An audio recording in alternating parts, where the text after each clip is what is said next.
All right, yes, well, we are going to have a look at our very first poem called Wild Grapes. As you can see, I have pre-annotated the poem in terms of techniques. It's too complicated to do it online with you over the computer, so I'll supply this annotation for you.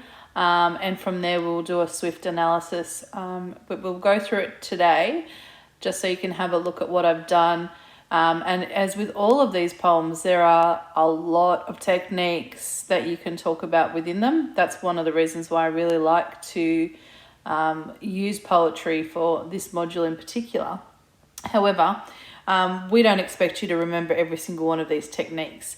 You have to pick and choose the ones that resonate with you and that align with the rubric and that align with your understanding of the poem and what you think Slessor's purpose is.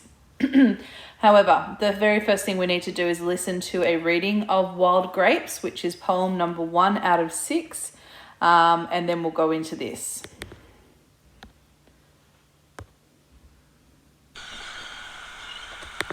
Wild Grapes by Kenneth Slessor.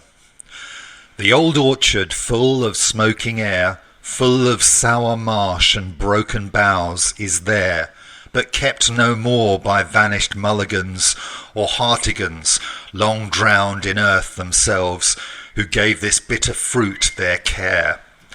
Here's where the cherries grew that birds forgot, and apples bright as dog stars. Now there is not an apple or a cherry, only grapes, but wild ones, Isabella grapes they're called, small, pointed black, like boughs of musket shot. Eating their flesh, half savage with black fur, acid and gypsy sweet, I thought of her, Isabella, the dead girl, who has lingered on, defiantly when all have gone away, in an old orchard where swallows never stir. Isabella grapes, outlaws of a strange bough, that in their harsh sweetness remind me somehow of dark hair swinging and silver pins, a girl half fierce, half melting, as these grapes, kissed here or killed here, but who remembers now? All right, so often first impressions of this poem are focused around the description of an orchard, obviously, and this idea of a persona recalling his memories of this place. Now, there's also a mention of a girl in there called Isabella, and most people, when they get to the part of the poem at the end that says kissed here or killed here, gives an impression of, something happened in this place that is part of his memory. Okay, but just to go in it, let's unpack it a bit further. So up the top here, let me just, in here. Wild Grapes embodies a tone of the decrepit abandonment, evoking images of overgrown and unkept vines sprawling and reaching out through a now unattended orchard. While it visually conveys the image of despondence, it also articulates the idea of the passing of time, creating a haunting memory of lost potential and the unsettling human experience of lingering regret. Now we bring these all back to human experiences, which we'll do a bit more at the end. But Slessor's capturing the decay, hopelessness, and despair of life. His poetry captures the significance of time and death, two ideas which are significant to our experience as humans. And in this landscape, he reveals the harshness of the beauty of the land and how human interaction is linked to this land. We're really exploring mortality. So this very first stanza here. The old orchard, full of smoking air, full of sour marsh and broken boughs is there, but kept no more by vanished mulligans or hartigans, long drowned in the earth themselves, who gave this bitter fruit their care. So I have put over in the boxes to the right a bit of a stanza summary of what's going on in here as well. So the tone and atmosphere are set in this first stanza. The old orchard has become a swamp and it's lost its fertility. Marshland, not quite solid, not quite water. The image of decay is continued throughout this poem. The orchard was what once kept and tended, very much like the Garden of Eden, and it's a place of life, but like human memory of this wonderful place is only a memory of the place left. It does not exist anymore. It's only in memory. It's become sour and broken. So this overall tone really gives this impression of desolation and regret. Okay, so the beginning of it, the old orchards full of smoking air, full of sour marsh and broken boughs is there. We're immediately confronted with a setting that's not supposed to be pleasant. The orchard is old, it's full of smoking air. And here, Slessor's creating a visceral taste of bitterness, this hazy obscurity that metaphorically and physically settles in the orchard. So this word full is repeated to suggest that the decay has spread, it's permeated throughout the area. The sour marsh and the broken boughs, they add to this decrepit feeling. The surrounding is now infertile. You can't grow fruit there anymore. Slessor's transports us into this wet and murky undergrowth, and he's trying to accentuate this lack of hope that has really settled in this place. The grounds you can't salvage them anymore. They're fallen into obscurity. The orchard was once kept and tended, and so I said there's this allusion to the Garden of Eden. There's a parallel there, a place of life, but like human memory of this place, that's all it is. It's only a memory anymore now. He also points the idea that the orchard was once tended and pruned by families. These were the Mulligans and the Hardigans. But even they have been long drowned in earth themselves. They've been buried deep under the swampy marsh. The word drowned itself is very significant because it's evoking this feeling of suffocation that has replaced this flourishing sense of life that was once there. It's a water image for being buried, so the impression of being buried in the marshlands. Mulligans and the Hardigans are quite an Irish name. Gives a bit of context, I guess, and also mentioning here who gave the bitter fruit their care. The fruit's bitter, literally and figuratively. It's hard to swallow. It's symbolic of this human experience of regret. It's hard to live a life of regret and to think back on with your memories of things that you are not happy with. But there is this gentle rhyme scheme at the end here. It's a little bit like music, air and there, kind of softens the harshness of this tone, which leads into the next stanza when we are looking at a bit of a shift. So we're here now. Okay, so the next stanza in the first two lines, there's a shift in time. So stanza 2 brings us back into the past where the orchard was once full of life, cherries and apples, hope and promise. It was bright. It was almost vibrant and incandescent, but time's passed now and not a single apple or cherry is present anymore. And we have the semicolon here, which pushes us straight back into the present. The use of this literal language is blunt and it's abrupt, and it takes us right out of that pleasant imagery that we were just looking at. The wild Isabella grapes then, excuse me, are characterized as almost deadly, like boughs of musket shot. This simile is of death. It's of murder. This whole stanza is one sentence long. It's only broken by pauses with the commas and the semicolons. It makes us think about the implications of decay and desolation. There's a real tone of bitterness in this stanza. Okay, the persona knows this place. We get this impression because it's his memory. He makes us consider the memory of this place and pictures it in the same way that he does. However, the implications of desolation here. So again, there's this huge link to memory in this poem.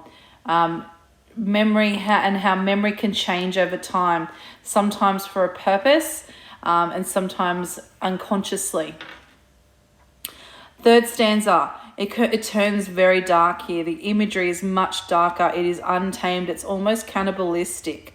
The grapes are described with an animalistic characteristics. They're furry and they're threatening. half savage with black fur and acid. They burst with that taste. The shock almost stings, but it's compounded with this gypsy sweetness. The poet's referring here to this girl, Isabella. The memory of Isabella lingers and lurks alongside these grapes. So this idea of the gypsy sweet, it's alluding to her origin. So gypsies, they're considered exotic, sensual, seductive, passionate, but also really fiery. And all the descriptions of the grapes are distinct parallels to this girl, Isabella. Her memory leaves the same aftertaste as the fruit. It's defiant while she is dead. The word defiant gives a sense of determination, a tenacity in this young woman. The grapes also remain long after the people have gone away. Nature continues to dominate. And here we're left with this image of emptiness, with the orchard being a place that even the swallows have abandoned. Right at the end there, the swallows have never stirred. This really shows us, it articulates this stillness, and it's almost an unnatural quietness. The swallows, which, if you don't know, they're migratory birds. They always come back to their nests annually, and they mate for life. And the fact that they're not here, that they once were there and they're not anymore, is really unnerving and almost nightmarish. It's reinforcing this tone and this experience of hopelessness and dread, that even the swallows won't return to this place. So in this box here, the grapes and the girl, the narrator remembers, are metaphorically intertwined. The memory of the girl is lingered on, just like the aftertaste of the grapes. Everything in the orchard is gone but these grapes. The girl is dead and gone, and her people have moved on, but the memory of her has remained. The description of the orchard as a place that even the birds have abandoned emphasizes the quiet and deadness of the place. Quite a dark stanza, that one. So the last stanza. Isabella grapes, outlaws of a strange bough, that in their harsh sweetness reminds me somehow of dark hair swinging in silver pins, a girl half fierce, half melting, as these grapes kissed here or killed here, but who remembers now? So this last stanza leaves us with a rhetorical question and makes us question the relationship between the persona and the girl. Maybe he adored her, he kissed her, and he remembers the bliss of it. Is he a bit obsessive? The question ends the poem, and it's deliberately ambiguous. We are not told the answer to this. But the concept remains. Nothing lasts. She's gone, but her memory lingers on regardless of decay and time. So at the beginning here, the grapes are described as being misplaced, like the girl herself. They're outlaws of a strange bough.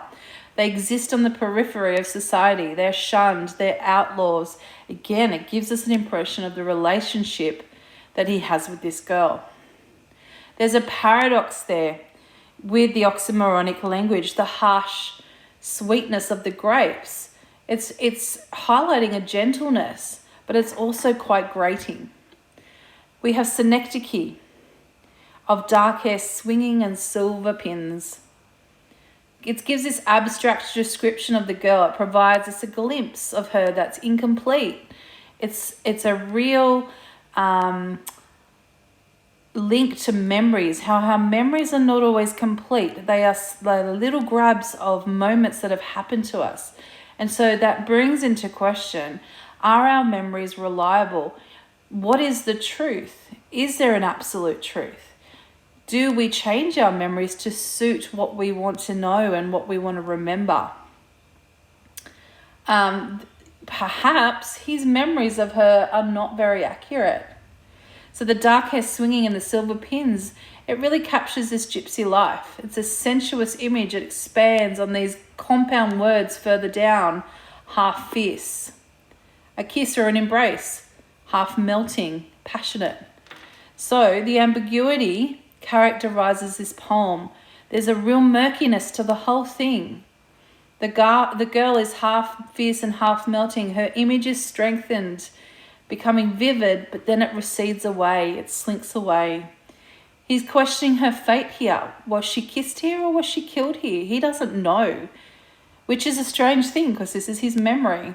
Either way, it's an image that is really passionate, but it's completely contradictory. Kiss, obviously, it gives this connotation of affection and love, while kill is a very sinister intent. Here, memory's question, how could something be so different and become so blurred, almost melting into the same thing? Here lies this inconsistency, which is straight from the rubric of the human experience, the uncertainty that surrounds us and the unreliability of truth. And that brings us to really the whole point of the poem. See if I can fit it down the bottom here. This idea of time, the power of memory, and the power of nature. Okay, time is fluid. It moves in and out of our memories, and that's a concept that's continued throughout all of his poems.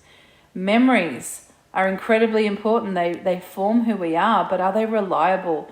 They're ambiguous. They float in and out of our consciousness. Can we rely on them? Do we change them to suit our purpose? And nature prevails.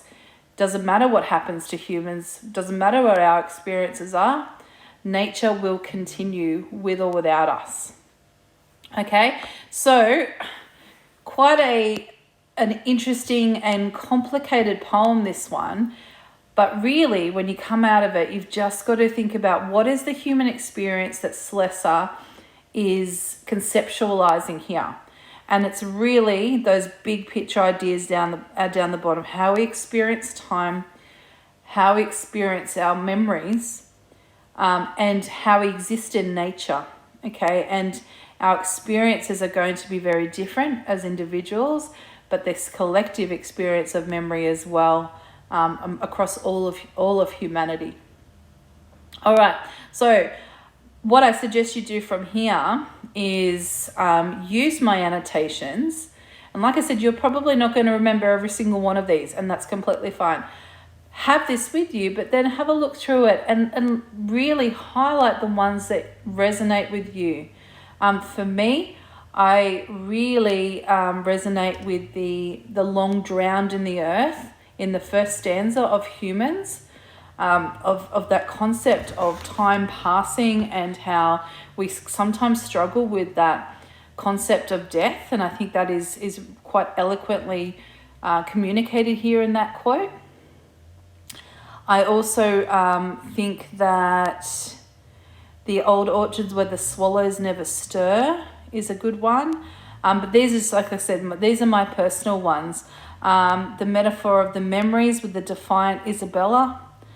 The oxymoronic language down the end, I think, is certainly really important in terms of that inconsistency of memory. All right, we will spend a lot more time on this though.